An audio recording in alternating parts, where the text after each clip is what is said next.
Muito boa noite a todos. Muito boa noite também aqui aos senhores escritores. Sintam-se em casa. A Ilha Terceira acolhe os braços abertos a vocês e à vossa família. E nós vamos então fazer a apresentação do livro Homens Livre.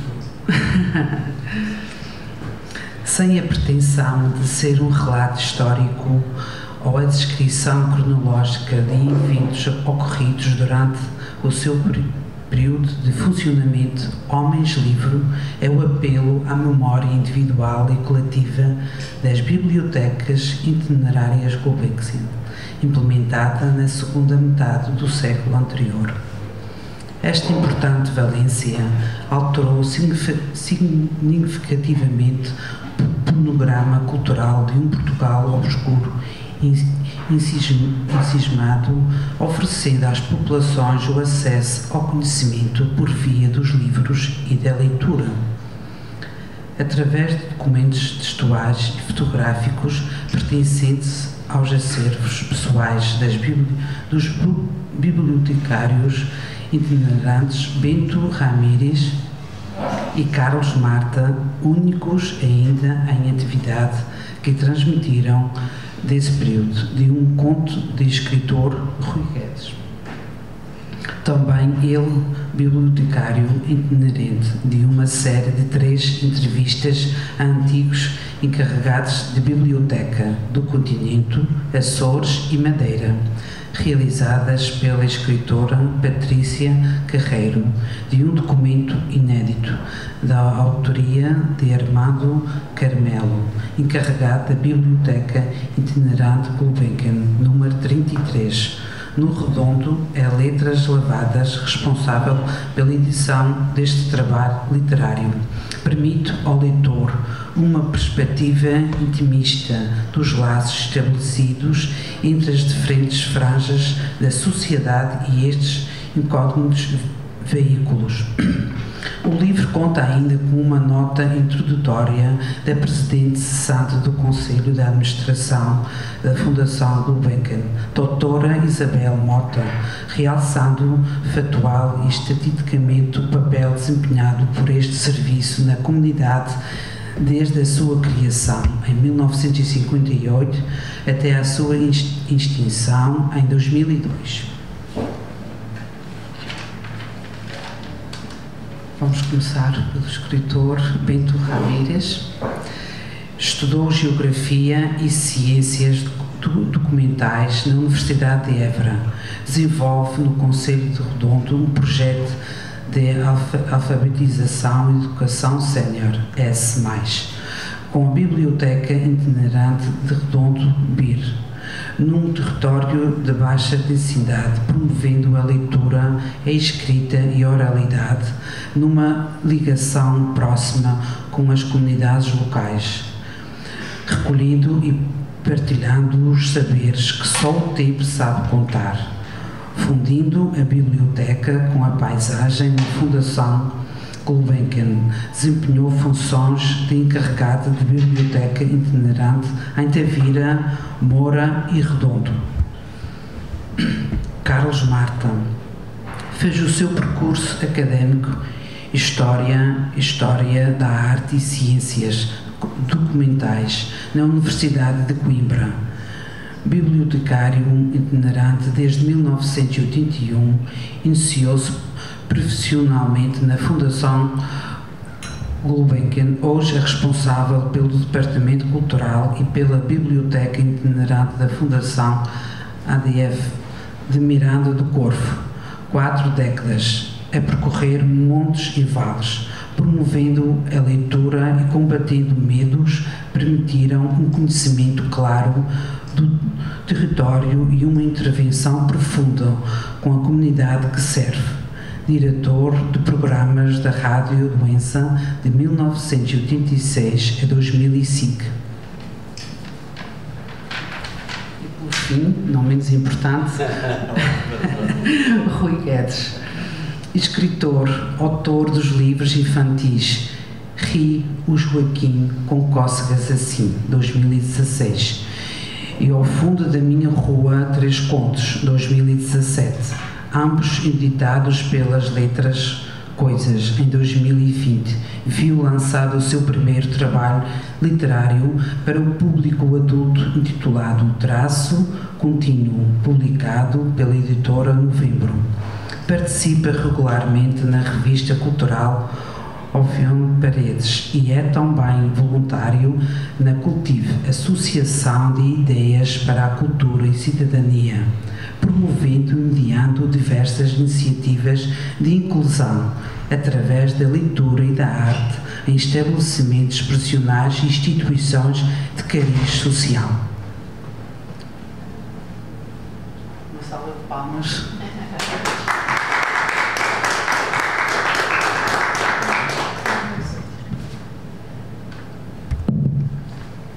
Olá, boa noite. Os últimos são sempre os primeiros, não é? E eu já estou habituado porque aqui os meus queridos companheiros fazem o favor de gozar e abusar da minha juventude para me porem a falar em primeiro lugar. Em primeiro lugar, agradecer a oportunidade de regressar a esta que para mim é mais uma casa. Tive a felicidade de, com 18 anos, menino, me enfiarem num avião e mandarem-me para aqui, e 30 anos depois cá estou eu, e é um gosto e um privilégio enorme estar aqui nesta ilha lindíssima e mais propriamente nesta cidade da Praia da Vitória. Agradecer à Sra. Presidente, à Sra. Vereadora da Cultura, à Dra. Tília também, e a todos que estão aqui presentes, para nos ouvirem falar sobre este... Epá, nós já quase nem temos adjetivos para classificar este objeto tão simples que é um livro que temos aqui e que também retrata um período que em termos históricos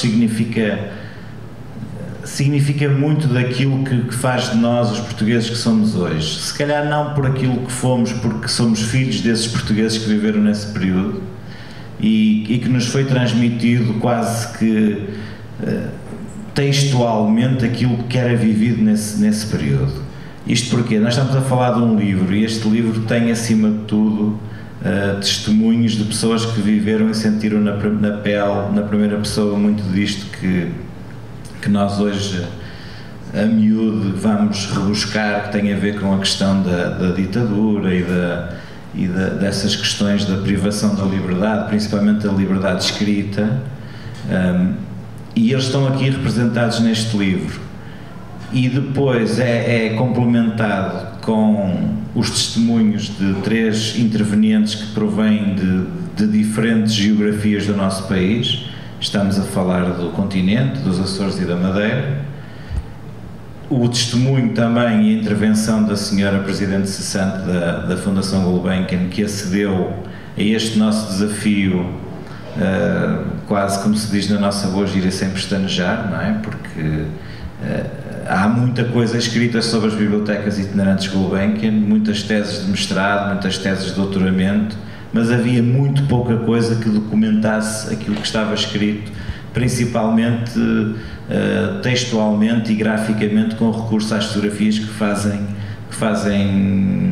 preenchem quase 80% do que está aqui neste livro. E depois foi ter a felicidade de partilhar muitas horas com estes dois amigos, estes 2 companheiros, que são os únicos profissionais das bibliotecas itinerantes atualmente em atividade que transitaram desse período. Portanto, o António Bento Ramires e o Carlos Marta foram filhos das bibliotecas itinerantes Gulbenkian, foram preparados para cumprir essa missão.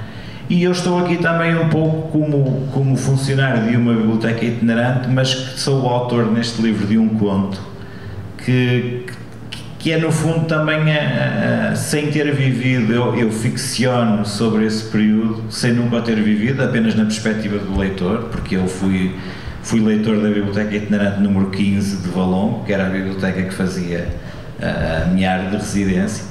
E por curiosidade acabei por escrever o conto e acabo por fazer aqui uma transição entre a geração que é retratada neste livro e a minha geração geração enquanto profissional numa biblioteca itinerante. Portanto, eu começo a exercer a minha atividade numa biblioteca itinerante precisamente no ano em que a Fundação Carlos Gulbenkian deixa de prestar esse serviço, que é em 2002. Portanto, há aqui uma série de coincidências que são interessantes, se quiserem fazer essa abordagem. E pegarmos também neste livro com esse objeto simples, mas também com a mensagem que ele implícita e explicitamente também transmite. É um livro, acima de tudo, de uma memória que é uma memória de todos nós. Eu acho que qualquer pessoa que esteja aqui, de alguma forma, teve contacto com as bibliotecas da Gulbenkian, sejam elas as itinerantes, sejam elas as fixas. E eu sei que aqui na Ilha Terceira havia, creio que itinerante, aqui nos Açores havia Ponta Delgada, e que havia aqui também em Angra, sim, havia em Angra, sim, e havia depois também a fixa. Portanto, qualquer um de nós, em algum momento, ou inclusivamente para aqueles mais novos, num testemunho de alguém da família mais velho, tem esse contacto. E nós também vamos, para além da nossa experiência, eu até acho que, sinceramente, nós, em certos momentos da concepção deste livro, até pusemos um pouco da nossa experiência de lado e quase que vivemos a construção deste livro como apenas meros curiosos. E se calhar o segredo para que este livro esteja, felizmente, a ter um impacto nas pessoas que estão a poder usufruir dele é precisamente essa mensagem que nós lhe transmitimos, com o compromisso de fazermos, obviamente, um bom documento e que faça jus e que dignifique um serviço tão importante como foi da Fundação Gulbenkian, mas que sem estas preocupações de querermos exacerbar em algum momento a nossa função de bibliotecários e de funcionários de bibliotecas itinerantes, independentemente do período em que o vivemos, essa mensagem parte também e acaba por ter, o segredo acaba por ser também este nosso desprendimento em fazermos as coisas com coração, porque os profissionais das bibliotecas itinerantes Gulbenkian faziam com dedicação e também com muita devoção. E eu não queria estar também a entrar no campo do testemunho que é o deles, mas eu sinto que a minha responsabilidade enquanto alguém que representa esta nova geração, e ter a oportunidade de dar o meu contributo com o livro, indo buscar algumas dos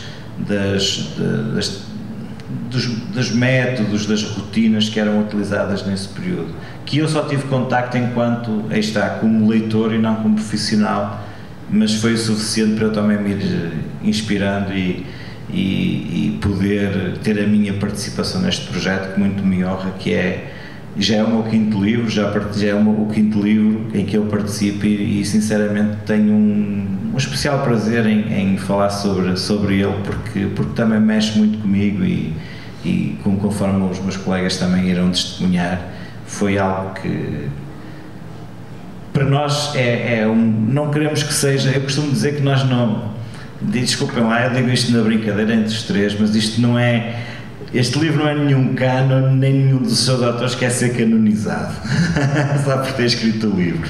Mas temos um gosto especial em termos participado neste projeto e termos tido a ideia, acima de tudo, de avançar para ele, mas isto, nós vamos ao longo desta conversa, seguramente, ir buscando alguns pormenores que estão presentes e que, acima de tudo, são o motivo de estarmos aqui, e eu agradeço uma vez mais essa oportunidade e pronto, e vamos partilhando estes momentos aqui. Marta. Boa noite a todos, muito obrigado pelo convite.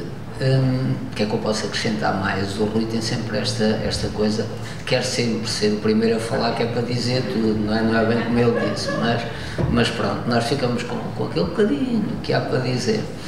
Mas, na verdade, quando partimos para este livro, isto vem na sequência de uma série de conversas que tivemos naquele período negro que todos passámos, da pandemia, e nós íamos conversando sobre assuntos relacionados com o nosso serviço, com a forma como dar a volta a uma situação tão complicada e como é que seria depois dela passar, E nessas conversas um dia surgiu esta possibilidade ou esta ideia de colocar na rua um documento que no fundo falasse do início das bibliotecas itinerantes, da primeira rede de bibliotecas itinerantes no nosso país, e penso eu que a única que efetivamente funcionou como rede.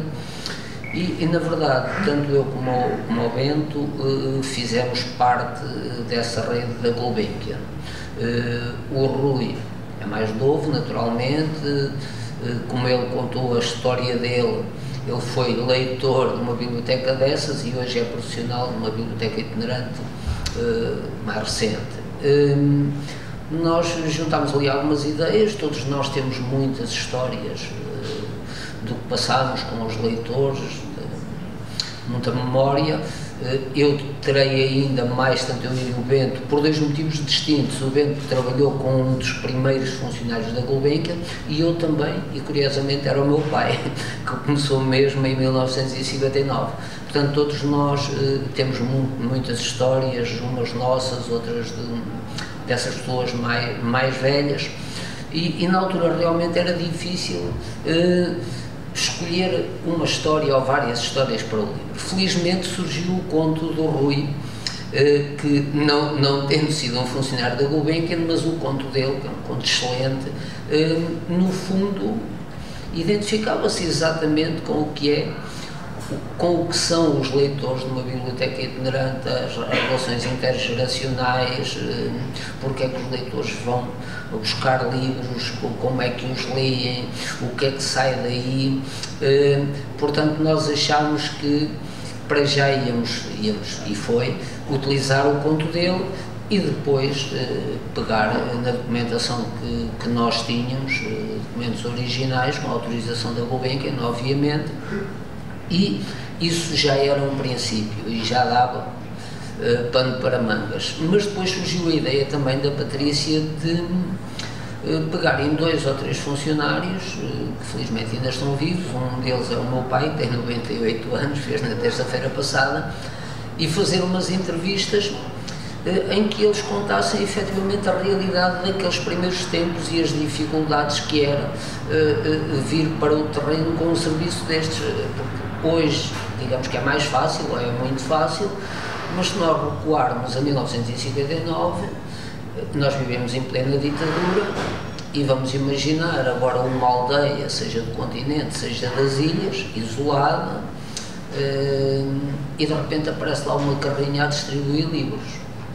Para já, é uma coisa que não agrada a quem governa, obviamente, porque quanto menos acesso à cultura tiverem as pessoas, mais fácil é dominá-las, não é? E se pensarmos no regime da altura, portanto, seria logo ali um incómodo grande para o regime.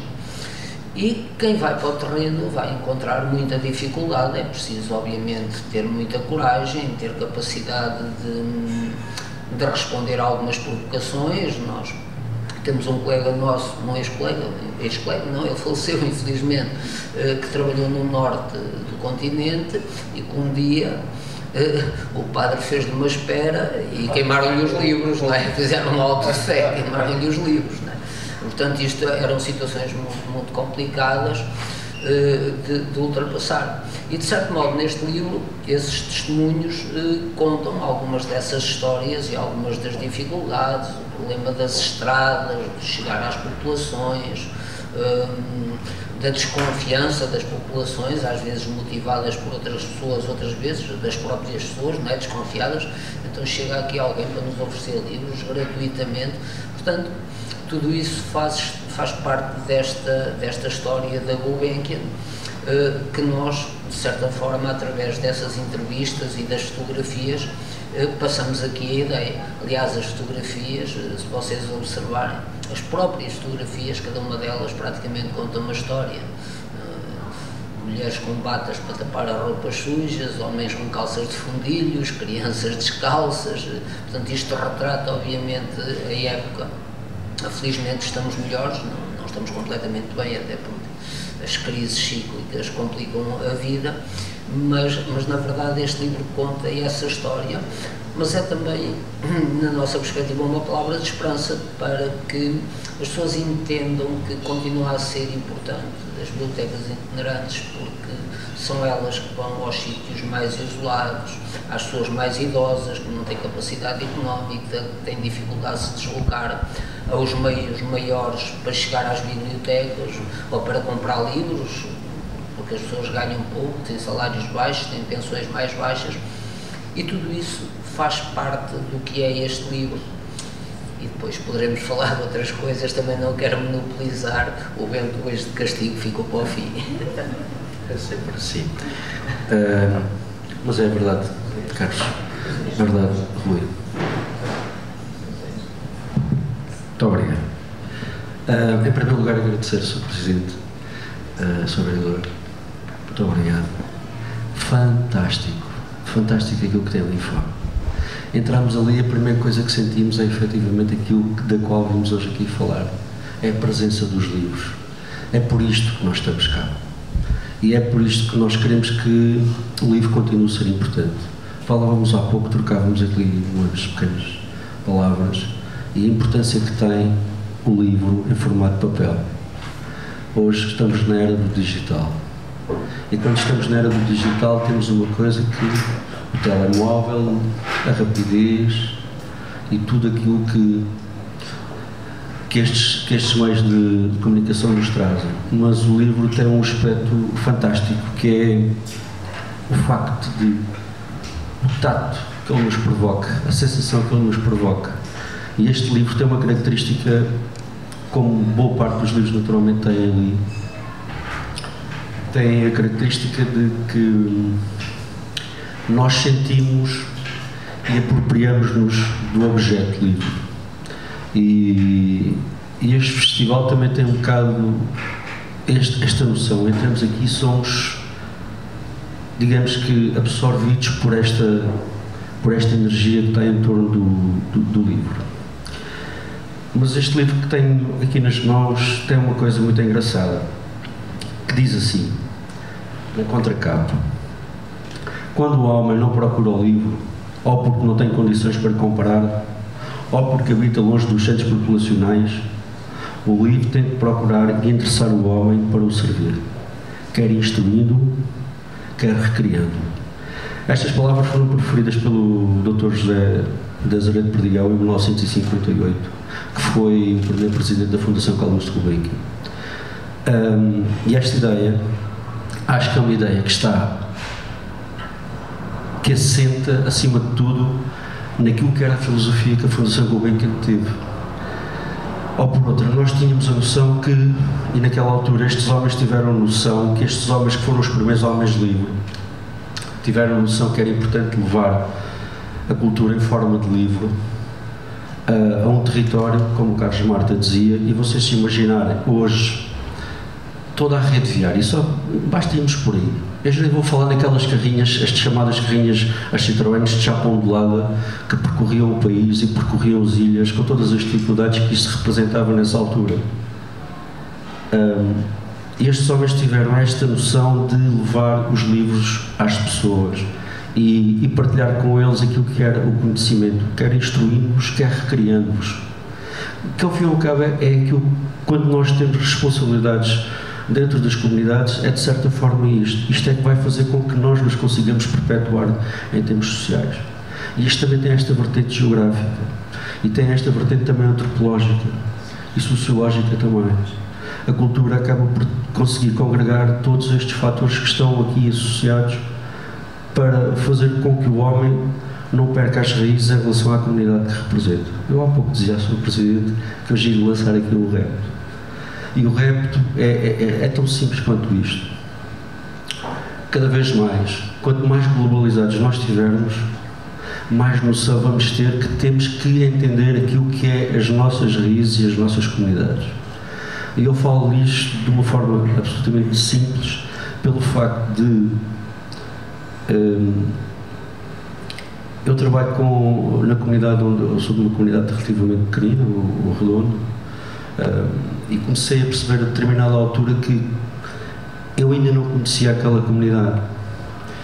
E quando nós chegamos a um determinado momento em que os miúdos que estavam nas pequenas aldeias, os pequenos agregados populacionais, começaram a vir para as escolas, neste caso dos grandes centros, começámos a perder os chamados leitores. E então, a determinada altura, há uma avó que me faz uma pergunta, digo: Bento, diga-me uma coisa, então você vem cá, mas nós agora já não temos cá os miúdos, e parte de nós não sabe ler. Temos aí o desafio é esse: instruir, recriar. E quando nós vamos tentar instruir e recriar, muito mais do que instruir, é tudo aquilo que eles têm para nos dar. E o repto é só este: é tentar entender o que é que o nosso território tem para nos dar, porque ele sim vai nos dar imensas coisas. E isso vai fazer de nós, sem dúvida absolutamente nenhuma, a imagem indivisível daquilo que nós somos, efetivamente, no todo. E este acho que é o segredo que vai continuar a estar ligado sempre à comunidade que nós possamos representar. Quanto melhor nós representarmos, mas aquilo que para nós às vezes isto é um pouco difícil, porque nós estamos às vezes demasiadamente dentro das comunidades e não temos a noção do impacto que aquela nossa diferença pode fazer para os outros. Só que esquecemos-nos que quando nós nos conseguimos afastar da nossa comunidade, nós entendemos muito melhor o que é que nos diferencia. E o Homens Livre tem uma característica também muito interessante, quer com a forma como o Rui descreve, e não sendo um homem livre, porque este livro tem uma característica que as fotografias a última fotografia sensivelmente é dos anos da década de 80. E a década de 80 é quando o Carlos Marta começa a trabalhar, é quando eu começo também a trabalhar em 88 e o Carlos Marta em 81, 82. Ou por outra, nós não nos tínhamos que sentir representados de certa forma nisto, mas tínhamos a noção que tínhamos que representar para trás. E este livro tem isto de nós podemos, é um livro também de família, porque é um livro que pode ser aberto em qualquer página e as fotografias falarem por si. Nós temos inclusive um casamento que é fotografado, porque as bibliotecas trabalhavam ao domingo, as bibliotecas estavam na comunidade, as bibliotecas pertencem à comunidade, as bibliotecas pertencem às pessoas, e é esta forma quase natural de colocar à disposição de cada um tudo aquilo que nós queremos que a comunidade seja. E aí a comunidade vai fazer uma coisa, vai começar a retribuir. E a comunidade retribui sempre, às vezes, da forma mais simples, mas que é a forma mais genuína. E isto leva-me a uma frase que é: o que levo e o que trago. E aquilo que trago da comunidade é sempre muitíssimo mais do que aquilo que levo. E isso é uma garantia que vos posso dar, como pessoas de poucas letras, mas como pessoas com histórias absolutamente incríveis.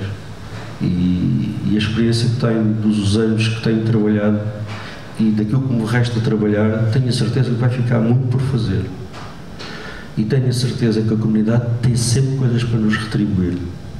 E tenho a certeza que nós podemos ser sempre a ponte entre os mais idosos, porque ganhamos um grau de confiança, porque a porta do património e do património local vai abrir sempre de uma forma que é abrir sempre por dentro. Vai ter que ser a pessoa, vai ter que ser o indivíduo a abri-la.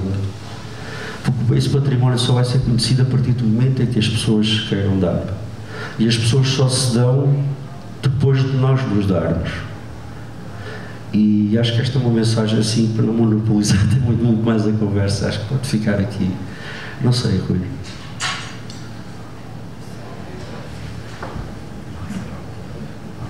A senhora vereadora ficou encantada com as vossas palavras e esta comunidade está grata por receber e essa doação, esse amor que nos transmitiu a todos nós. Nós queremos agradecer imenso. Também não sei se o público pretende fazer alguma pergunta sobre o livro, sobre o Bento, o Carlos ou o Rui. Estão à vontade. Era interessante fazermos aqui algum tipo de interação. Entretanto, eu estava aqui a ouvir com atenção o Bento e estava esta questão da comunidade e de sabermos até que ponto a comunidade também poderá interagir com a biblioteca.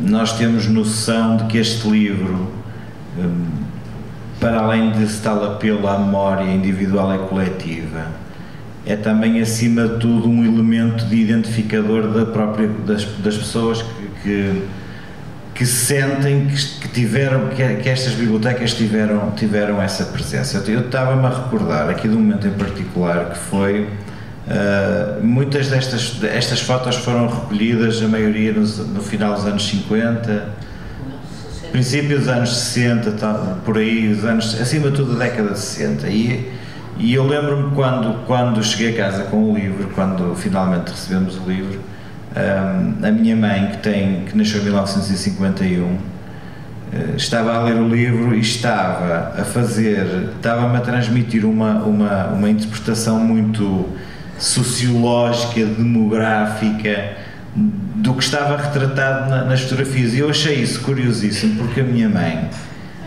estava-me a dizer que havia pessoas que eram perfeitamente enquadradas num perfil sociológico e financeiro, se podemos dizer assim, pela forma como elas estavam a vestir. Porque como o Bento estava a dizer há pouco, muitas destas fotografias foram recolhidas ao domingo. E então as pessoas aparecem com os seus trajes domingueiros. E no meio dos trajes domingueiros há as senhoras que estão com o vestido, há as senhoras que estão com a mala, porque havia pessoas que tinham o vestido mas não tinham a mala, e havia, acima de tudo, as crianças, que era curiosíssimo que havia crianças calçadas e crianças descalças.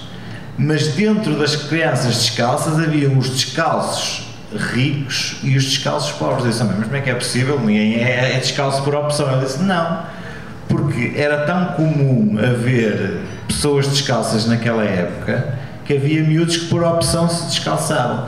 E realmente eu disse, olha para este miúdo, e realmente está aqui fotografias em que se vê crianças bem vestidas, mas sem de sapatos, e crianças com os tais fundilhos, com os tais cotoveleiras, exatamente, e descalços. Portanto, isto é, acima de tudo, um retrato social de uma, passa a redundância, de uma sociedade que, à partida, qualquer um de nós entenderia pelo próprio regime vigente que seria uma sociedade quase homogeneizada, não é? Assim, muito mal comparado, isto é quase como o regime, sei lá, sul-coreano, não é? Que existe o presidente que tem aquele perfil e o resto tem que seguir um perfil que não aquele, mas havia essa diferença, e eu na altura achei curioso, porque nunca nenhum de nós, em momento algum, porque também não era esse o nosso objetivo. Aliás, o livro depois tem esta faceta que se vai desmultiplicando em diferentes perspectivas, e cada um dá-lhe a sua perspectiva, obviamente, cada um tem a sua leitura, e nós também temos a consciência, e o Bento há pouco dizia isso, que o livro pode ser aberto em qualquer página e ser interpretado. Logicamente que o conto convém que seja lido de uma forma sequencial, mas, por exemplo, a parte das entrevistas que é muito, há uma ligação quase direta entre a fotografia estratificada, sim, e a própria fotografia, o texto é uma legenda da fotografia, porque nós fizemos isto também só por curiosidade. Eu fui o autor do conto, o Bento e o Marta eram neste caso os proprietários dos documentos textuais e fotográficos, mas todos nós tivemos, inclusivamente a Patrícia Carreiro, que fez as entrevistas, tivemos uma intervenção direta no casamento entre as fotografias e o texto. Portanto, há aqui quase que o partir das entrevistas. O partir das entrevistas, exatamente. Até foi mais o Carlos Marta que teve esse cuidado de fragmentar as entrevistas, e depois todos nós, numa dessas muitas reuniões que tínhamos até às tantas da manhã. Portanto, tudo isso para dizer o quê? Que nós tínhamos um conhecimento, não porque eles, se calhar, por serem mais velhos, e está a vantagem de serem mais velhos, e não o vivi, obviamente, e eles também não, de certa forma também não. Só isso permitiu que nós tivéssemos paciência para aturar. Claro. Mas nós depois percebemos essa própria estratificação da sociedade vendo as fotografias. E aqui há tempos alguém que leu o livro dizia-me que sempre que abria o livro e o abria na mesma página, nunca via a mesma coisa. Porque a fotografia, o texto é o mesmo, mas a fotografia tem sempre qualquer coisa diferente cada vez que é vista. E nós temos essa noção. E eu pego neste livro e folhei este livro praticamente cada vez que o faço, como se fosse a primeira vez que o fosse a fazer. E esse é também o sinal de que aquilo que nós queríamos enquanto objeto que funcionasse, está a funcionar. Porque funciona logo em primeiro lugar connosco.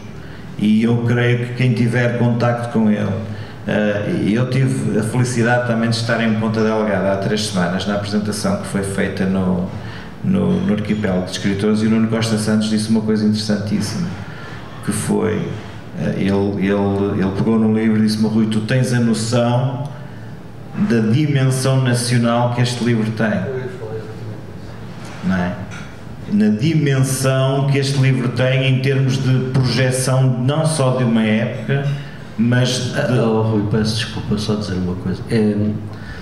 Este livro pode ser um livro daqui, da ilha. Sim. Esta dimensão pode ser uma dimensão, enquanto nacional, também pode ser uma dimensão local. Qualquer pessoa desta ilha consegue se identificar com boa parte das fotografias que aqui estão. Daí a não legendagem das fotografias. E a não utilização de qualquer... Desculpa, não há referência, por exemplo, em termos de datas. Em momento algum o livro tem uma data, portanto, isto é quase que também obriga o leitor, de alguma forma, a fazer a sua imersão cronológica, não é? Olhar para o livro e ele próprio identificar-se. Uma das coisas que nós também gostaríamos que acontecesse, e sabemos que é difícil, não de todo impossível, que seria eventualmente alguém até se identificar nas fotografias, que era um pormenor interessantíssimo, não é?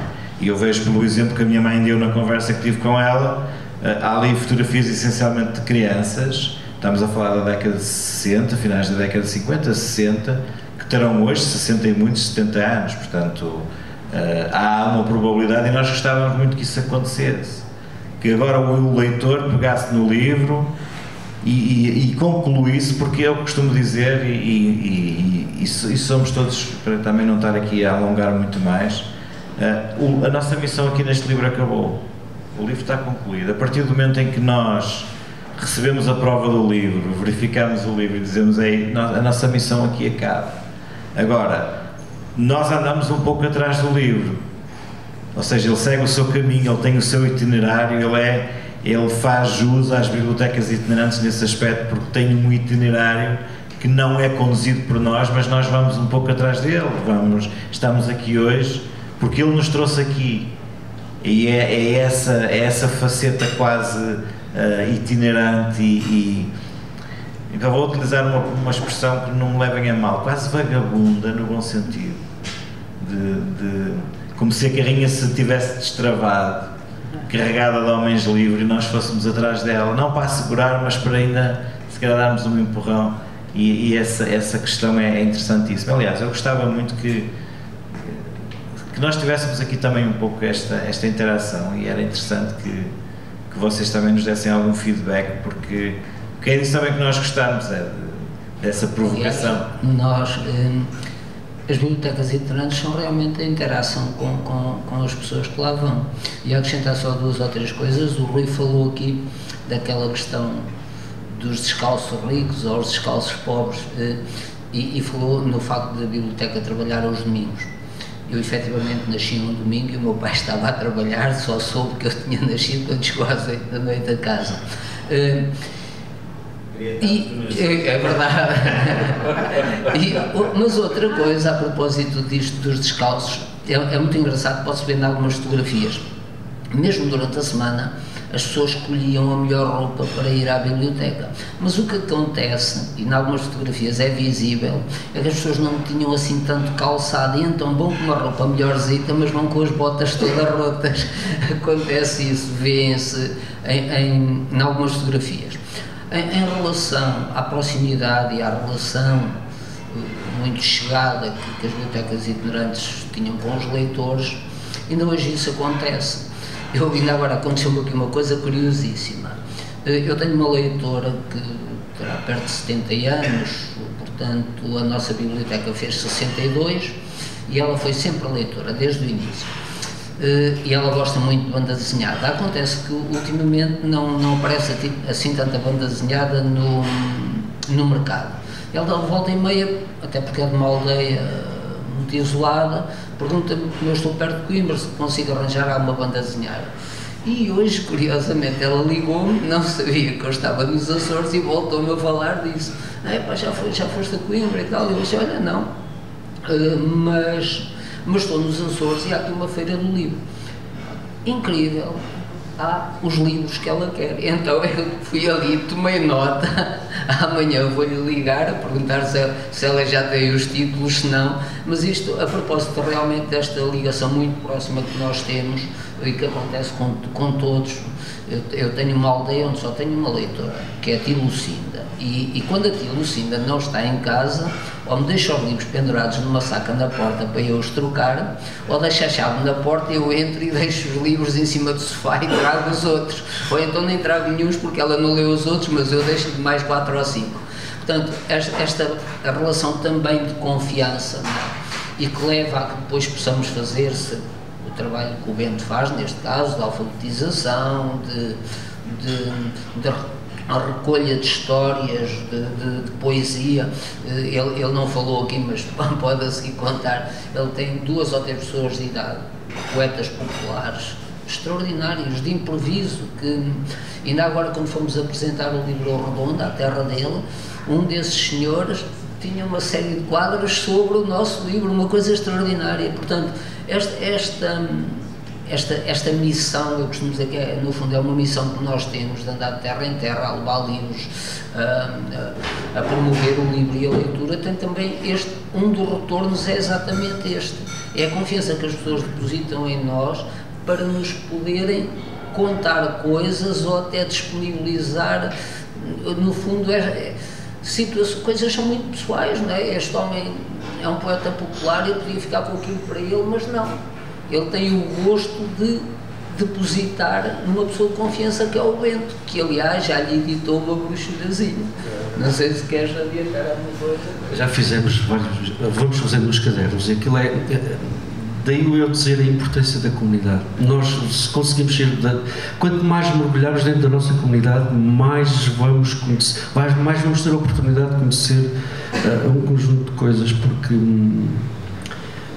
estamos sempre a falar de pessoas com muita sabedoria, e a sabedoria popular muitas das vezes, se ela não for plasmada, e nós temos exemplos na cultura portuguesa, o trabalho que o Giacometti fez, a música portuguesa a gostar dela própria, temos muitas recolhas feitas de pequenas brochuras. Eu não sei até que ponto é que não seria, se calhar, lançar também um repto para estas pequenas comunidades que nós temos no continente, e aqui, retirando aqui este chavão do norte, centro e sul e das ilhas, e porque temos um bocado esta ideia de separarmos um bocado esta ideia. A cultura é um todo, e nós somos um país relativamente pequeno comparado àquilo que é a Europa e o que é o resto do mundo. E nós às vezes cometemos precisamos de olhar efetivamente para dentro, mas precisamos ter a noção daquilo que somos enquanto todo. E isto abre também perspectivas de trabalho muito interessantes. E nós temos muita coisa que podemos continuar a fazer. Este trabalho que o Marta estava a falar, o Sr. Parreira, a Tipuela, a Dona Felizmina, estas pessoas gostam de ser tratadas assim. Gostam de ser tratadas pelo nome, porque sentem depois que vão começando a ter algum impacto. Também temos histórias engraçadas. Temos aquele senhor que, sabe, Sr. Bento, reformei-me e agora sou poeta. E digo assim, mas explique lá isso. Estávamos lá na Valência e diz, sabe, tem uns poemas muito giros e tal. E digo, mas cantar uma quadra e tal. Na altura, já foi uns anos, Iva tem 3 letras, 2 brancas e uma preta. Desculpa lá, tens você não se diz. Depois temos disto também, quer dizer, mas quer dizer, voltamos sempre a isto. Ou então temos aquele indivíduo que chegava, Chubito, sabe uma coisa?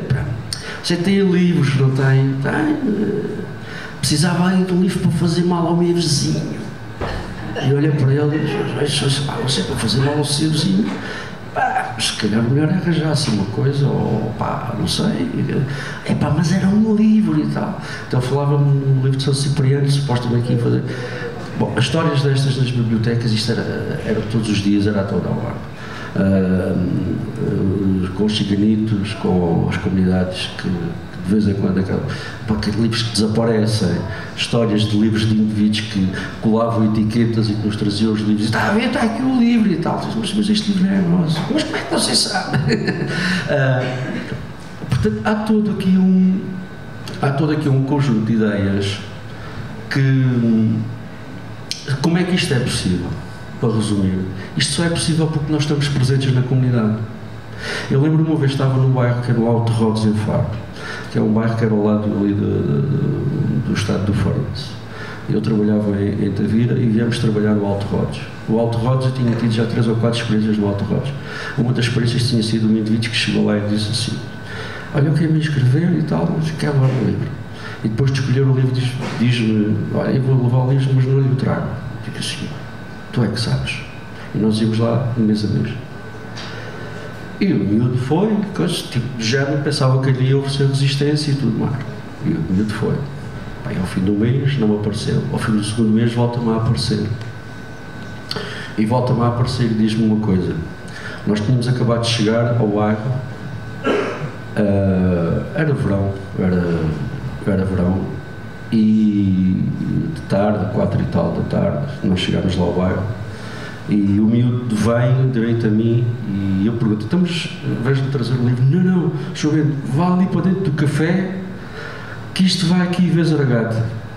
E eu saí dentro da carrinha com o meu colega, fomos para dentro do café, pedimos um café e uma água, e quando nós estávamos a pedir o café e a água, começou uma sessão de tiroteio dentro do bairro, com polícia de choque, com tudo e mais alguma coisa.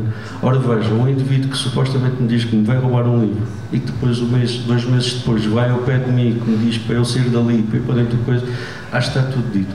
Isto representa também, de certa forma, aquilo que é o papel das bibliotecas na comunidade e aquilo que nós podemos fazer e o quanto nós também fazemos para entendermos essa própria comunidade. E eu, para acrescentar, já que estamos aqui nas histórias, acho que podemos, em verdade, também um bocadinho por aí. Nunca fizemos. Olha, vamos inaugurar esta nova. Eu, aqui há uns anos, não muitos, estava a fazer um itinerário numa escola e é-me devolvido um livro por um miúdo e eu começo a palpar o livro, aqueles livros de uma aventura que tem aquela encadernação, portanto, aquele livro, eles são quase feitos em papel reciclado. Eu começo a palpar o livro tinha um alto na capa e eu comecei a abrir e tinha lá uma moeda de 50 cêntimos colado. E eu disse ao miúdo que me tinha devolvido, então tu metes colas aqui uma moeda de 50 cêntimos. E eu, não, Sr. Rui, não senhora, é que eu ontem estava a ver as notícias e vi uma notícia que a cultura precisava de ajuda. E então eu pedi ao meu pai, colei 50 cêntimos e eu, pronto, ok. E é claro que eu peguei nos 50 cêntimos e entreguei à professora, a professora depois de alguma forma, mas portanto, há esta noção, esta percepção quase da realidade misturada um pouco com a ficção. E tive um também que há uns anos, eu devia andar no primeiro ano, por aí, e quis levar um livro do Harry Potter. E eu disse-lhe, nós temos esta tentativa que eu desisti e eu deixei de fazer isso. Se querem levar, leva. Se lês, se te motiva, se desmotiva, não há de ser por eu te dizer para tu não levares. E então ele levou um livro de Harry Potter ao miúdo do primeiro ano, porque para eles o que interessa no livro é esta sensação de levar um livro que está acima ao poder, não é? Eu posso ler isto, portanto tenho mais. Então levou um livro de Harry Potter e eu disse, olha, tu não vais ler. Ele levou. Então pronto, daqui a 15 dias a gente vai ver se tu leste ou não. Passado 15 dias ele chega ao pé de mim todo convencido e disse, então, leste o livro ou não leste? Li, claro que sim, Sr. Rui, então conta lá a história. E ele olhou para mim e disse, mas o livro era para ler ou era para decorar? Histórias destas, eu vou contar duas. Eu, como sou mais velho, tenho mais histórias, não é? É uma vantagem. Eu vou contar duas completamente diferentes. Uma delas que retrata também, e isto já foi nos anos 80, portanto qualquer uma delas foi passada comigo. Houve uma altura que uma moça pediu-nos, ela ia à biblioteca a uma determinada aldeia e ficava longe do local onde ela morava. E como nós depois passávamos relativamente perto da aldeia dela, a caminho de uma outra, ela perguntou se nós podíamos fazer uma paragem na aldeia dela. Nós, na altura, algo bem que desde que se justificasse que houvesse mais pessoas e que desse para colocar no itinerário, permitia isso. E nós lá fizemos um arranjo e havia mais miúdos também na aldeia e nós passámos a para lá. E essa rapariga, durante anos a fio, leu, não falhava, se estivesse sol, chuva, vento, geada, ia sempre à biblioteca.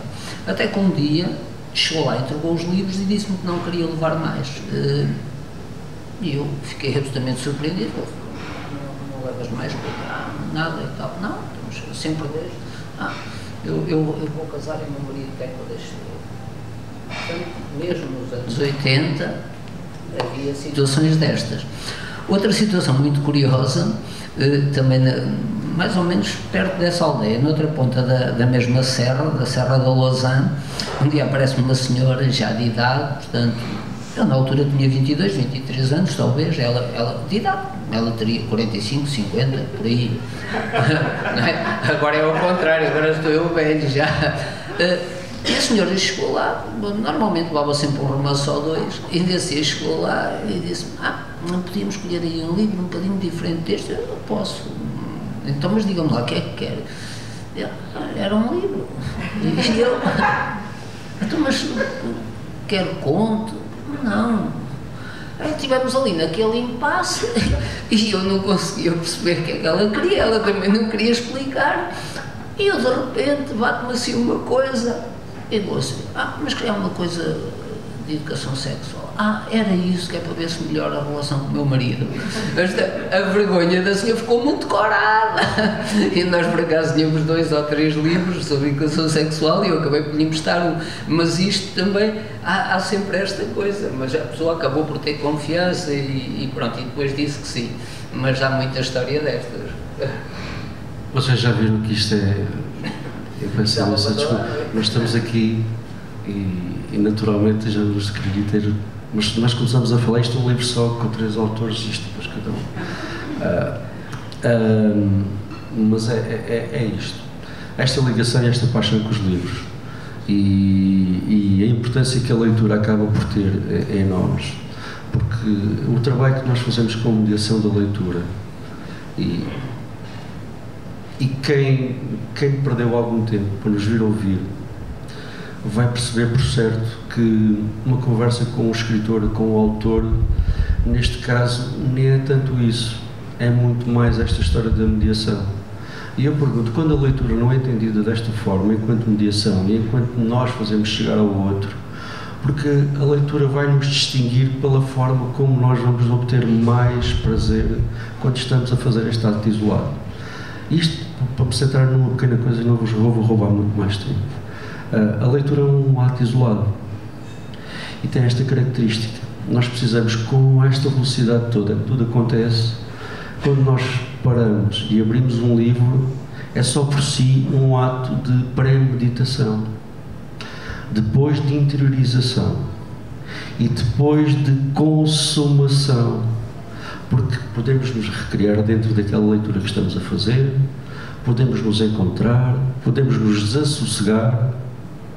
E isto é um ato de, se pensarmos que muitas das vezes parte destas pessoas com quem nós estamos aqui a falar, ou de quem nós estamos a falar, são pessoas ou que vivem isoladas, ou que vivem fora das famílias, fora daquilo que é o seu seio normal, porque as nossas comunidades estão rodeadas e o país está a envelhecer brutalmente. E estas comunidades que nós estamos a trabalhar são comunidades já com pessoas com alguma idade. E se nós percebemos a ousadia que estas pessoas têm para chegar aos livros e depois fazer este processo da leitura, é uma coisa que nos dá que pensar, ou nos vai ter que continuar a dar que pensar. E eu não sei até que ponto é que a leitura também não tem esta capacidade de provocar isto nas pessoas. E nós aqui, também um pouco da nossa função é tentar perceber o que é que a leitura provoca. Para sermos o verdadeiro mediador de leitura, devemos ter esta noção do que é que a leitura provoca nos nossos, entre aspas, nos nossos interlocutores. Eu acho que isto, ficaríamos aqui a falar. Só acrescentar que nós temos falado da leitura assim, de forma simples, porque isto não é nada de complicado, não podemos vir com aquela ideia dos intelectuais que falam uma linguagem que ninguém entende, porque colocar as pessoas a ler é exatamente isto, é levar-lhe o livro, ouvir o que eles têm para nos dizer, aceitar, se for preciso, uma ou outra crítica e termos a humildade de tentar responder ao que eles querem. E muitas vezes nós não somos capazes, ou temos dificuldade, como eu tive com essa senhora, foi ali uma conversa um bocado esquisita até chegar lá. Vou contar outra história extraordinária. Também, um dia apareceu-me um garoto com 14 anos, ele ia lá desde miúdo, ele sempre vestia umas roupas alternativas e tal, isto também já estamos a falar nos anos 80, portanto, hoje em dia seria diferente, e um dia o miúdo pediu-me um romance. E eu achei estranho, ele só lia livros de aventura e tal, e ele disse, eu queria um romance. E eu também, mas que tipo de romance? Um romance e tal. E eu estive ali bastante tempo a olhar para ele, e arrisquei e peguei num romance do Guilherme de Melo e dei-lhe. No mês seguinte ele chegou lá e disse-me que tinha gostado, se eu tinha mais alguma coisa do género. Eu arranjei-lhe mais 2 ou 3 e por aí fora. Portanto, o miúdo seguiu os estudos, deixou de ir à biblioteca porque não tinha horário e, passado uma série de anos, encontrou-me em Coimbra, atravessou a rua, veio-me cumprimentar e disse assim, olha, eu venho aqui para o cumprimentar e para lhe agradecer porque a biblioteca nunca me marginalizou, porque o miúdo era homossexual. E nós temos também de ter esta sensibilidade, nós estamos ali para servir os leitores, não estamos para julgar ninguém, e isto é a parte mais difícil, é nós termos a capacidade e a humildade de ouvir os leitores, de indicar-lhe alguma leitura, de perceber os gostos. Isso é realmente mais difícil porque eles confiam em nós. A partir do momento que eles vêm à biblioteca e têm esta relação connosco, nós temos a obrigação de o respeitarmos, obviamente, e sobretudo de os servirmos. Penso que é isto que eu costumo dizer, que nós, os bibliotecários itinerantes, fomos feitos na estrada, com tudo o simbolismo que isso tem.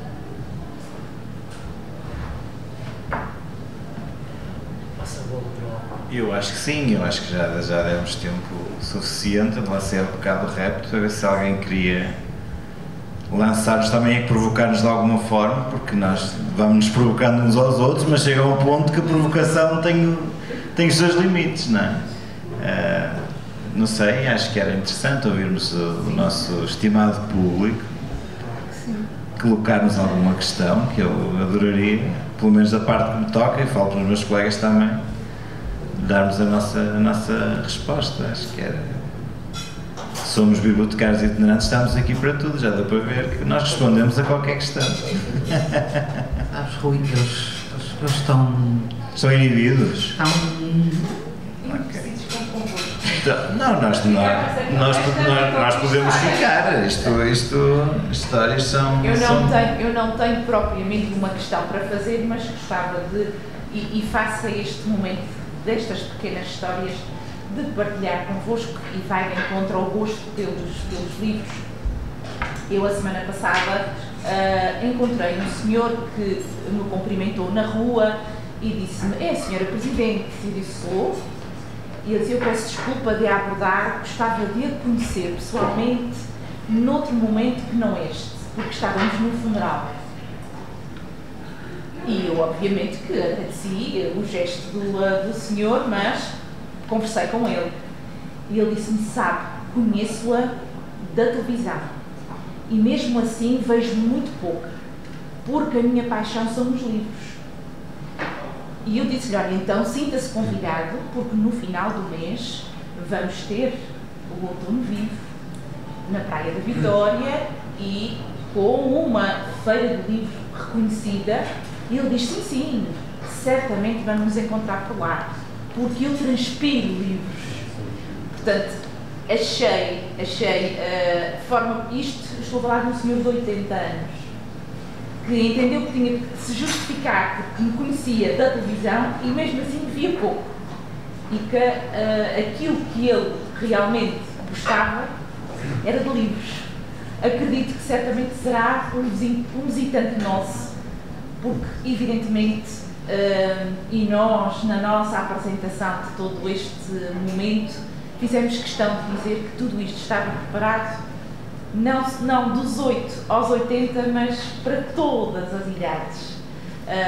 Esta partilha que nos trazem-nos é riquíssima, é perceber toda a evolução que os livros já tiveram, saber também que na nossa ilha tivemos a oportunidade de ter uma biblioteca itinerante, mas que com toda a riqueza que esse momento tinha, alguém entendeu que era importante criar uma feira como esta, e a nós, enquanto executivo, ter a oportunidade de dar seguimento a ela é muito importante, e dessa forma agradecer o contributo que vieram dar, porque vieram só enriquecer mais o nosso Outono Vivo e a nossa Feira de Livros. Muito obrigada. Nós é que te agradecemos, e eu estava a ouvi-la com atenção, obviamente, e estava-me aqui a recordar de algo que eu também gostaria de trazer aqui, também tem a ver com a nossa partilha e com a experiência. Nós tivemos há uma semana, estivemos em Pamplona, em Espanha, num congresso de bibliotecas itinerantes, organizado pelos nossos colegas espanhóis, e estávamos a falar, e eu num determinado momento da apresentação disse que era preciso ter alguma coragem, porque nós estamos aqui e isto implica alguma coragem para assumirmos algo que vai para além daquilo que é a nossa hora de trabalho, o nosso dia, a nossa família, as nossas queridas companheiras estão aqui connosco, que também acabam por abdicar de um tempo que nós lhe deveríamos dedicar, e muito esse tempo está aqui, e é preciso ter essa coragem. E eu lembrei-me, estava a ouvi-la, e nós vai fazer terça-feira 2 anos, eu, o Bento e o Marta, mais 2 pessoas que estão dentro da área do livro. Uma delas é a responsável pela secção infanto-juvenil da Livraria Léo, que é a Eliana Miranda de Sousa, e o organizador do Festival Literário do Ovar, o Carlos Nuno Granja. Criamos um grupo, que é um grupo que nasceu no WhatsApp, que era o Livros Leitura Debate, e em plena pandemia fomos trazendo a esse grupo, fomos acrescentando sempre mais pessoas, editores, livreiros, atores, designers gráficos, ilustradores, bem, uma panóplia de pessoas que, quando demos conta, tínhamos quase 50. E fomos reunindo semanalmente. E chegou-se a um ponto que estava um bocado, apesar de estarmos a ser sobrecarregados no primeiro confinamento com a questão das aulas online e das reuniões online, era tudo online, mas apesar de tudo, e fora do contexto laboral e até altas horas da noite, conseguíamos, pelo menos uma vez por semana, reunir-nos. E eu estava a ouvi-la e achei curiosíssima essa expressão do seu munícipe, que utilizou essa expressão, passa a redundância de transpirar livros, que um dos nossos primeiros convidados foi precisamente o José Fanha, subejamente conhecido. E o José Fanha disse-nos, a propósito das bibliotecas, não das itinerantes, mas das bibliotecas ditas fixas. E ele confessou-nos a mim, ao Marta e ao Bento e a todas as pessoas, ele disse-nos com alguma tristeza: eu sinto que as bibliotecas já não transpiram os livros. Foi exatamente essa a expressão que ele utilizou. Eu passo numa biblioteca e a biblioteca já não transpira livros. Ou seja, há uma panóplia nós gostamos muito desta expressão, mas não a utilizamos no sentido... Damos um tom mais pejorativo, desculpem, nós também temos estas nossas... São estas ditas valências, que as bibliotecas fazem tudo agora. As bibliotecas agora servem para tudo, e algumas até têm livros. E nós sentimos isso no nosso dia-a-dia. E a nossa vida profissional é de algum modo abalada quando nós partimos todos os dias para um itinerário, e felizmente, tanto eu como os meus dois queridos amigos e companheiros temos um itinerário para cumprir. E sentimos que esse itinerário muitas vezes, noutros locais, é preenchido com tudo, menos com esses livros que deviam transpirar. E isso leva-nos a uma questão, e estaríamos aqui a abrir outro capítulo para esta apresentação do livro. Mas é interessantíssimo, eu achei curiosíssimo essa sua intervenção, e estava-me a lembrar da questão da transpiração dos livros, e faz sentido, e realmente é curioso alguém fazer essa abordagem e fazer o paralelismo entre a tecnologia, entre o audiovisual, que não substitui, um não substitui o outro em circunstância alguma. São os dois essenciais, são os dois fundamentais, não se substituem, e de todo modo as pessoas têm a consciência que qualquer um deles preenche um vazio que em algum momento do dia deve ser preenchido. Eu tenho um leitor que me diz que tenho o dia estruturado para ler. Eu leio 15 minutos das X às tantas horas, porque depois a minha mulher vai fazer não sei o quê, e é o tempo que eu tenho para estar disponível. Depois ela vai à fisioterapia, eu levo o livro comigo enquanto ela está a fazer a sessão, eu estou a ler.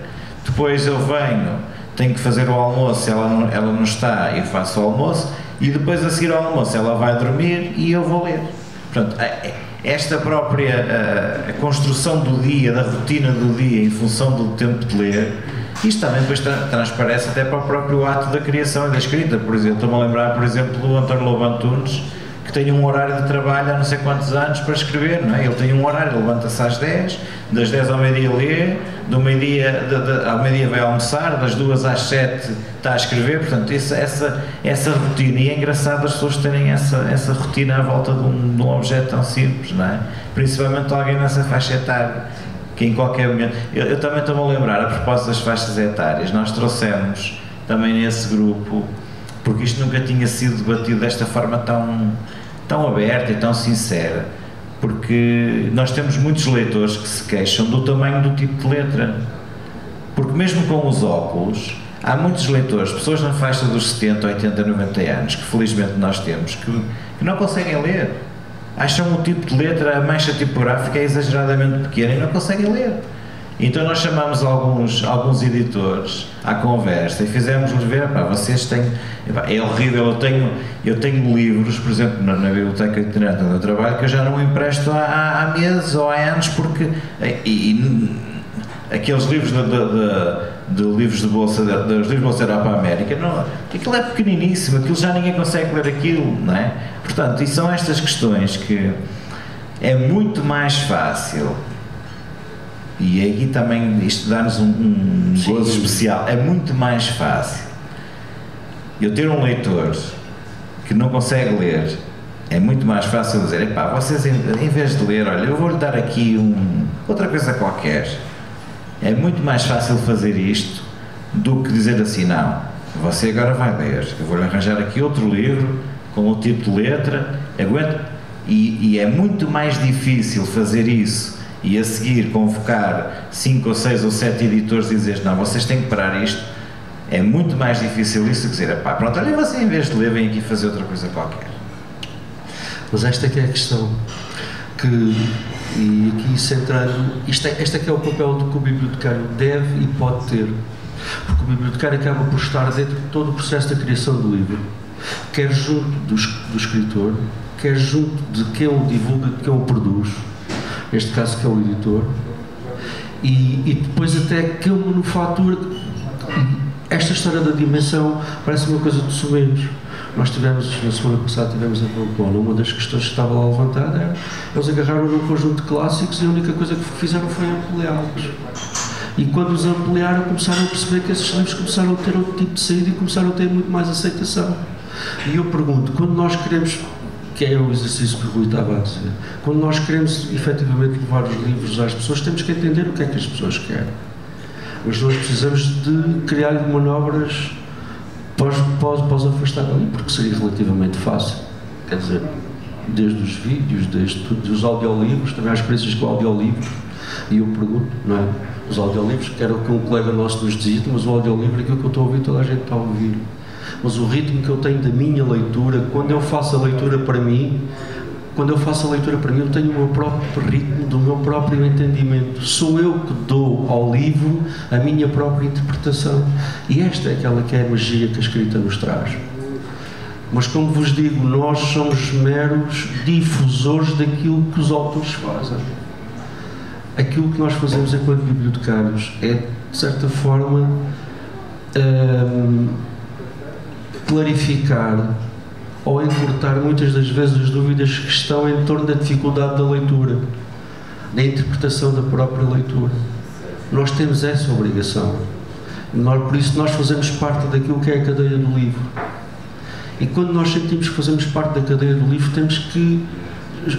começamos a ser ouvidos e começamos a ter a noção que fazemos parte do sucesso que é o trabalho do escritor, de quem produz a obra e por aí. Eu sei. Estava a ouvir o Bento dizer só que fazemos parte da cadeia do livro, mas não nos sentimos presos. Aliás, este Homens Livre é também Homens Livres, porque na altura que vieram para a rua era preciso arriscar na liberdade, não é? Eu sei.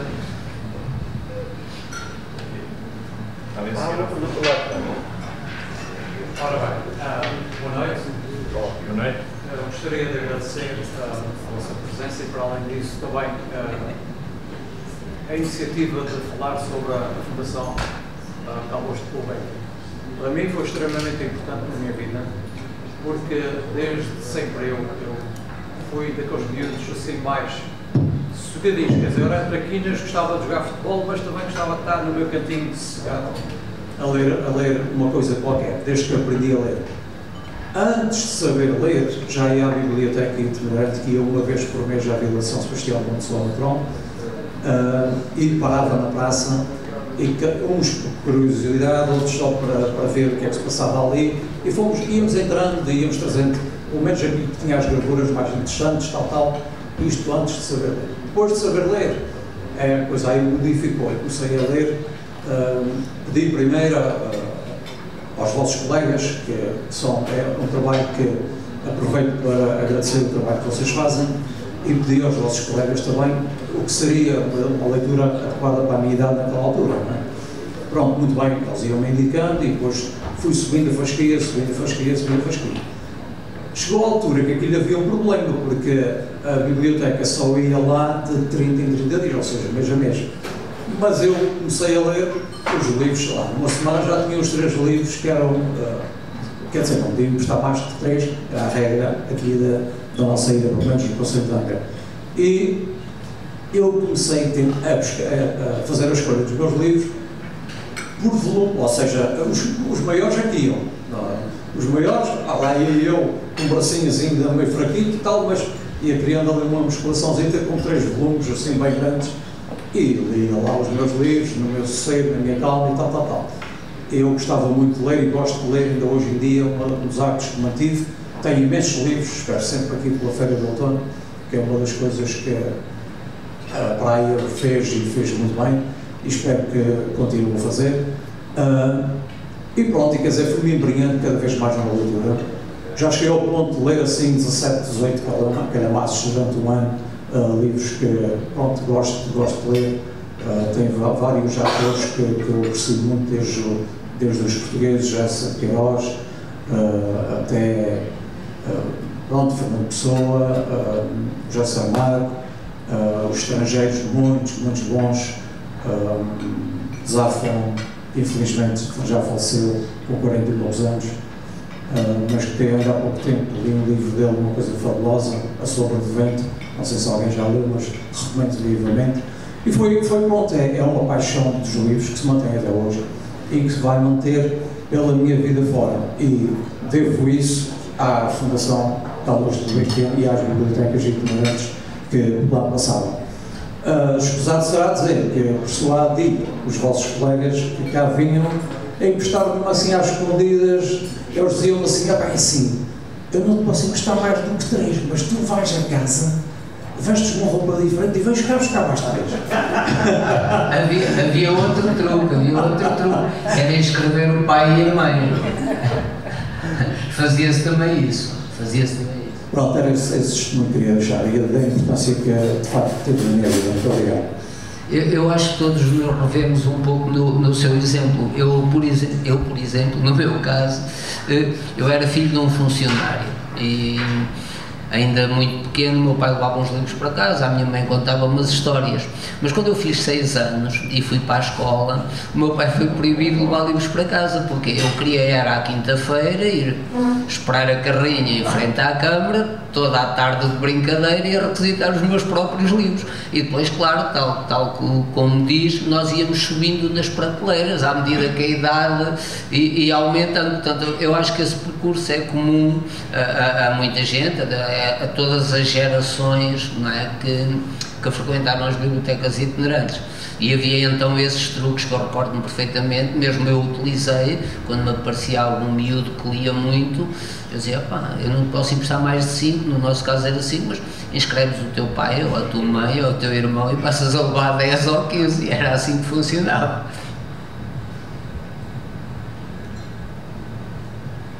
Eu estava aqui também a fazer estava a ouvi-lo e a pensar em algumas situações que ocorrem nos dias de hoje, pegando no seu testemunho. Hoje vinha mais a minha companheira, vínhamos no voo do Porto aqui para a Terceira e vinha o voo repleto, vinha cheio, e das 20 e tal filas com 6 lugares em cada fila. Eu tive esse cuidado. Havia uma única fila em que tinha 3 pessoas a ler, que era a senhora que vinha do meu lado esquerdo, eu e a minha companheira do meu lado direito. Mais ninguém vinha. Vinha um senhor ali à frente a ler folhear qualquer coisa. Ou seja,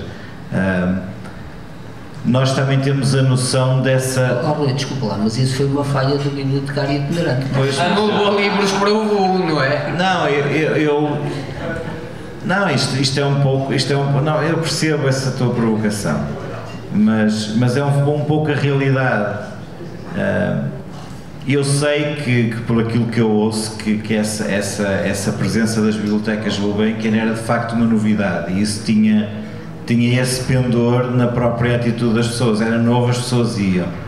E isto leva-me aqui também a uma reflexão que eu costumo fazer, eu costumo trazer também aqui à colação, que é a própria manutenção do hábito de leitura em função daquilo que é o esforço para manter o funcionamento de uma biblioteca itinerante. Porque todos nós sabemos que é muito fácil construir algo, não é? Construirmos algo é fácil, relativamente. Manter aquilo que construímos é que é mais difícil. Porque eu tenho a certeza que se criarmos aqui um ambiente propício a isso, e eu espero que isso aconteça, que consigamos entusiasmar a senhora Presidente ao ponto de dizer assim: epá, isto vamos trazer uma biblioteca itinerante aqui para a Praia de Vitória. É uma ideia fácil, é a coisa mais fácil do mundo. Está aqui as senhoras vereadoras, a senhora Presidente, é fácil, numa reunião de Câmara, epá, tivemos ali 3 tipos extraordinários a falar de bibliotecas itinerantes, é fácil. Difícil é depois manter as coisas a funcionar. E isso depois transporta-nos para a perspectiva do próprio leitor. É muito fácil, e porque cada um de nós também tem essa eu peço desculpa, eu gostava de saber o seu nome. O Agostinho, posso acertá-lo por Agostinho? O que o Agostinho estava a dizer, esse testemunho interessantíssimo. Todos nós trabalhamos com a faixa etária, por exemplo, do primeiro ciclo. Os miúdos leem à brava. Qualquer estudo que seja feito por qualquer empresa independente ou a própria Fundação Gulbenkian já o fez. O primeiro ciclo, a faixa etária entre os 6 e os 10 anos é a que mais lê, não é? Porque eles têm contacto com a literatura. Eu vejo, por exemplo, os trabalhos de casa dos meus filhos, um já está no 12º ano, mas a mais nova está ainda no primeiro ciclo. Todos os dias têm uma ficha de português com um texto de um autor conhecido, não é? E depois aquilo leva a que ela gosta de ler isto e não sei o quê, e pronto, e gosta de ler os livros do pai, das escolas, o meu pai escreve, não sei o quê, pronto. Mas isso é fácil, difícil é depois mantermos esse gosto pela leitura, não é? E o grande desafio muitas vezes é esse, e uma das coisas que nós também começamos a tirar um gosto especial, e qualquer um de nós também tem essa experiência, felizmente, é trabalharmos faixas etárias em que lhes incutimos e lhes fazemos reaprender o gosto pela leitura, principalmente os idosos, que é uma e há muitas formas de ler, e muitas vezes eles dizem-nos que o problema não é terem o acesso aos livros, que as instituições também têm bibliotecas e têm livros, o problema é terem alguém que leia para eles. Percebe? Agostinho, deixe-me só contar este episódio que nos sucedeu em junho deste ano. Nós fizemos somos curadores também de uma exposição sobre bibliotecas itinerantes, que é Bibliotecas Itinerantes Lugares de Futuro, que nós tivemos a organizar juntamente com o município de Acertar no âmbito da Maratona de Leitura, e é uma exposição que tem uma descrição de 73 das 81 bibliotecas itinerantes que existem neste momento em Portugal. E nós estávamos numa sessão precisamente de apresentação da exposição e tivemos ali a discorrer sobre bibliotecas itinerantes para aqui umas 2h30. Há uma sala toda entusiasmada e não sei o quê, e no fim há uma senhora com os seus, 80, quase 90 anos, que se levanta com as lágrimas nos olhos e diz: eu adorei aquilo que vocês tiveram a dizer. E quem estava a fazer a moderação era a senhora vereadora da Cultura do município de Alcanena. E a senhora disse-lhe: adorei isto, realmente isto é mágico, estou encantado, mas por favor, peguem nestes jovens, levem-nos às aldeias e ensinem-nos a ler.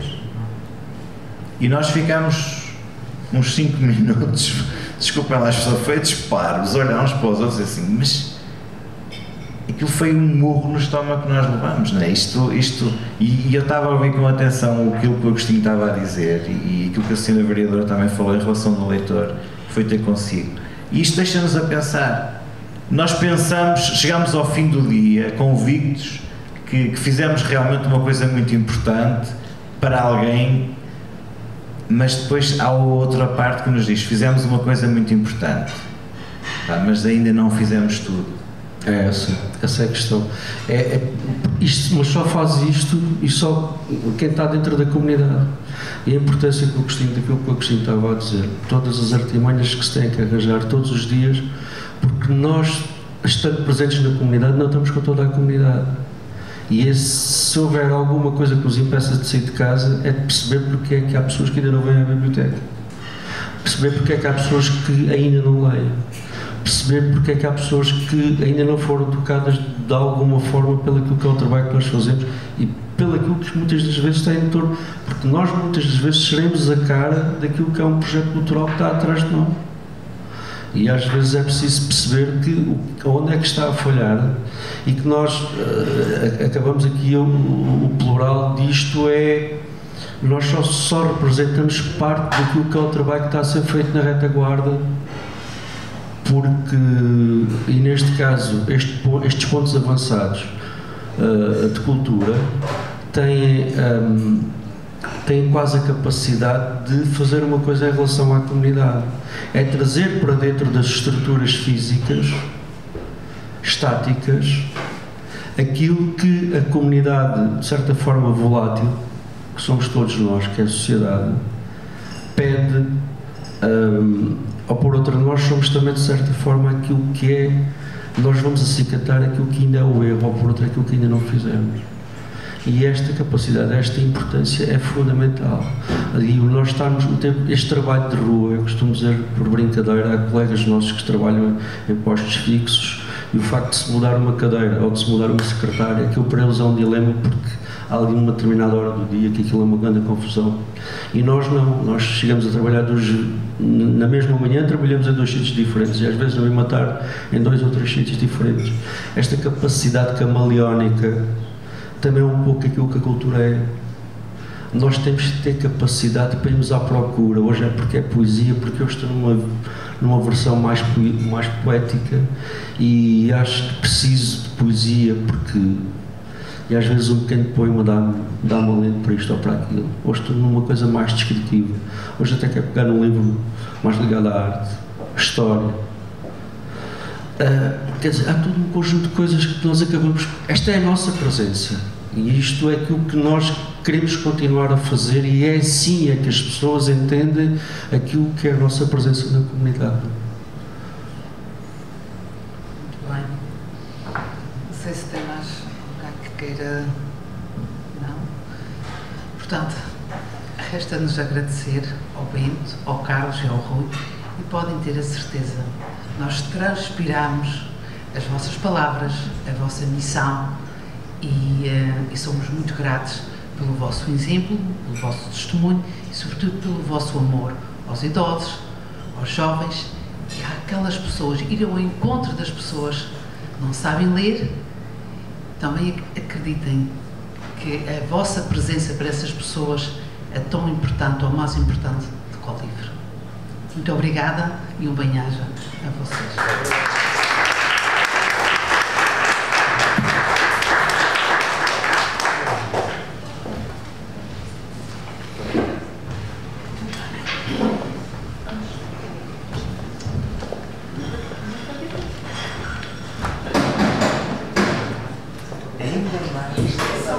Tragam-nos convidados.